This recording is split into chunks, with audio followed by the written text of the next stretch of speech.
একজন মানুষ, অগাধ অর্থ, পৃথিবীর সবচেয়ে প্রভাবশালী মানুষদের সাথে বন্ধুত্ব এবং এক ভয়ঙ্কর অপরাধ জগতের নেটওয়ার্ক। জেফ্রি অ্যাপস্টেইন 2019 সালে তার রহস্যজনক মৃত্যু হলেও আজও তার নাম যেন বিশ্ব রাজনীতি, ব্যবসা এবং ক্ষমতার অন্ধকার দিককে নাড়িয়ে দেয়। অ্যাপস্টেইন ফাইল, বিশ্ব রাজনীতি, ক্ষমতা, রহস্য ও সত্যের সন্ধানে আজকে আমরা আছি আপনাদের সাথে। আজকের এই ভিডিওতে আমরা জানবো অ্যাপস্টেইন ফাইল আসলে কি, কেনই বা সেখানে ডোনাল্ড ট্রাম্প, এলন মাস্ক, বিল গেটসের মতো বিশ্বের সকল প্রভাবশালী ব্যক্তিদের নাম উঠে এসেছে। এটা কতটা সত্য এবং কতটা গুজব, আজকের এই ভিডিওর মাধ্যমে আমরা সেটা জানার চেষ্টা করব। তো চলুন শুরু করা যাক। জেফ্রি অ্যাপস্টেইন আসলে কে? জেফ্রি অ্যাপস্টেইন ছিলেন একজন আমেরিকান ফিন্যান্সিয়ার। তিনি ছিলেন অনেক ধনী একজন মানুষ, যার কারণে তিনি নিজের একটি ব্যক্তিগত আইল্যান্ড কিনে নেন এবং সেখানে তিনি তৈরি করেন নিজের বিলাসবহুল রিসোর্ট এবং এমন কিছু বিনোদনের ব্যবস্থা যা পুরো বিশ্বের প্রভাবশালী ব্যক্তিদেরকে আকর্ষণ করত। অথচ সেখানে যারা যেত তার পুরো ক্লায়েন্ট লিস্ট, তার ব্যক্তিগত দ্বীপ এবং তার পুরো জীবনযাপনই ছিল রহস্যে ঘেরা। জেফ্রি অ্যাপস্টেইন একজন ধনী মানুষ ছিলেন ঠিকই, কিন্তু ঠিক কিভাবে তিনি এতটা ধনী হলেন সেটা আজও রহস্য। তার ব্যক্তিগত জেট, লাক্সারি ম্যানশন এবং তার লিটল স্টেন জেমস নামের একটি ব্যক্তিগত দ্বীপ সবই পরবর্তীতে হয়ে ওঠে তদন্ত এবং রহস্যের কেন্দ্রবিন্দু। 2008 সালে প্রথমবারের মতো অ্যাপস্টেইনের বিরুদ্ধে অল্প বয়সী যৌন নির্যাতনের মামলা ওঠে, অর্থাৎ তার ওই দ্বীপে অপ্রাপ্তবয়স্ক শিশু বাচ্চাদেরকে নিয়ে গিয়ে যৌন হয়রানি এবং যৌন নির্যাতন করা হতো। তখন তিনি তার টাকা পয়সা এবং ব্যক্তিগতভাবে প্রভাবশালী ব্যক্তিদের সাথে গোপন সম্পর্ক এবং সব কিছু মিলিয়ে তিনি অল্প শাস্তিতেই মুক্তি পেয়ে যান। 2008 সালের তার শাস্তি ছিল একেবারেই অস্বাভাবিক রকমের হালকা। তার ঠিক 11 বছর পর 2019 সালে তিনি আবারও গ্রেপ্তার হন, কিন্তু এবার ফেডারেল চার্জে। আপনাদের জানিয়ে রাখা ভালো, ফেডারেল চার্জে কোনো অপরাধী ঢুকলে অত সহজে তিনি আর মুক্তি পান না। তাই তো জেফ্রি অ্যাপস্টেইনের কোনো রকমের মুক্তির সম্ভাবনা না থাকায় তার অস্বাভাবিক মৃত্যু হয় 2019 সালে বিচারের আগেই। বিচার শুরুর আগেই অ্যাপস্টেইনকে জেলে মৃত অবস্থায় পাওয়া যায়। তখন আমেরিকান সরকার বলেছিল এটি সুইসাইড, কিন্তু পুরো বিশ্ব প্রশ্ন তুলেছিল এটা কি সত্যি আত্মহত্যা নাকি হত্যা।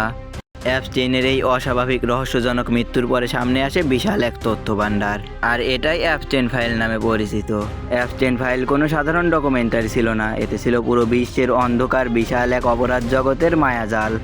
আজকের বিশ্বের যে সকল বিশাল বিশাল নেতারা নারী অধিকার এবং নারী ক্ষমতায়নের জন্য কাজ করে যাচ্ছে, যারা নারীর অধিকারের নামে পুরো বিশ্বকে তাদের পায়ের নিচে রাখতে চায়, তারাই ছিল এই অন্ধকার জগতের হর্তাকর্তা।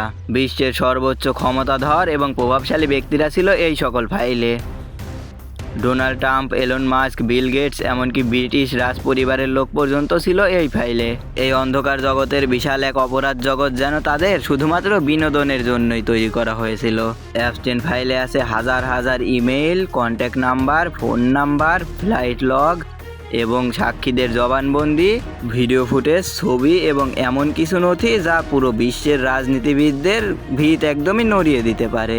এই ফাইলগুলোকে আমেরিকা সরকার বছরের পর বছর লুকিয়ে রেখেছিল, কারণ এখানে এমন কিছু লোকের নাম আছে যেগুলো প্রকাশ হলে তাদেরই সমস্যা হতো। কিন্তু আমেরিকাতে বর্তমানে এমন এক আইন পাশ হয়েছে যার ফলে সকল গোপন নথিগুলো প্রকাশ করতে আমেরিকা সরকার বাধ্য হচ্ছে। তাই তো অ্যাপস্টেইন ফাইলের গোপন সকল তথ্য ধীরে ধীরে জনগণের সম্মুখে উন্মুক্ত হচ্ছে। 2026 সালের 30 জানুয়ারি যুক্তরাষ্ট্রের ন্যাজিসিক বা ডিওজি এমন এক তথ্য প্রকাশ করে যাতে পুরো বিশ্ব নড়ে চড়ে বসে। অ্যাপস্টেইন ফাইলের এই নথিতে ছিল 3.5 মিলিয়ন পৃষ্ঠা, 2000 ভিডিও এবং 1,80,000 ছবি।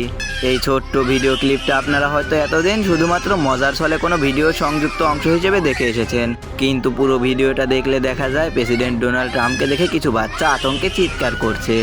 ধারণা করা হচ্ছে এটাও অ্যাপস্টেইন ফাইলেরই অংশ, অর্থাৎ এই সকল শিশু বাচ্চাদের যেখানে ধরে রাখা হতো ঠিক সেই জায়গার এই ভিডিওটা বলে প্রকাশ করা হচ্ছে।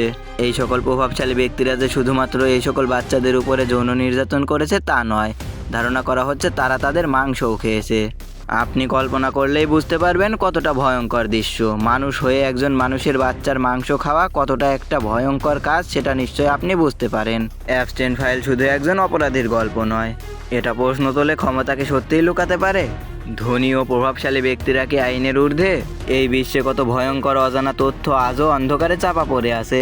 আজও অ্যাপস্টেইন ফাইলের লক্ষ লক্ষ নথি এবং পৃষ্ঠা প্রকাশিত হয়নি। আজও অনেক ব্যক্তির নাম অপ্রকাশিত। এই জন্যই এই কেস পুরো বিশ্বের মানুষের বিবেককে নাড়িয়ে দিচ্ছে। জেফ্রি অ্যাপস্টেইন তো মারা গেছে, কিন্তু তার রেখে যাওয়া তথ্যগুলো আজও বেঁচে আছে। অ্যাবস্টেইন ফাইল আমাদের শেখায় সত্য কখনোই চাপা থাকে না এবং তা একদিনে প্রকাশ হয় না। ক্ষমতার অন্ধকার দিক একদিন না একদিন আলোতে আসেই, সে যতটাই সময় লাগুক না কেন। দর্শক, আপনাদের মতামত কি? অ্যাবস্টেইন ফাইলে থাকা এই সকল তথ্য কতটা সত্য এবং এই সকল ব্যক্তিদের কতটা শাস্তি হতে পারে আপনারা কি মনে করেন? কমেন্টে অবশ্যই জানান। আর আপনাদের পরিচিত ব্যক্তিদেরকে এই ভিডিওটা শেয়ার করুন যেন তারাও এই বিষয়ে জানতে পারে। আর ভিডিওটা ভালো লাগলে অবশ্যই একটা লাইক করে দিবেন এবং আমাদের চ্যানেলটাকে সাবস্ক্রাইব করে পাশে থাকবেন যেন আমরা এমন আরও ভিডিও নতুন নিয়ে আসতে পারি।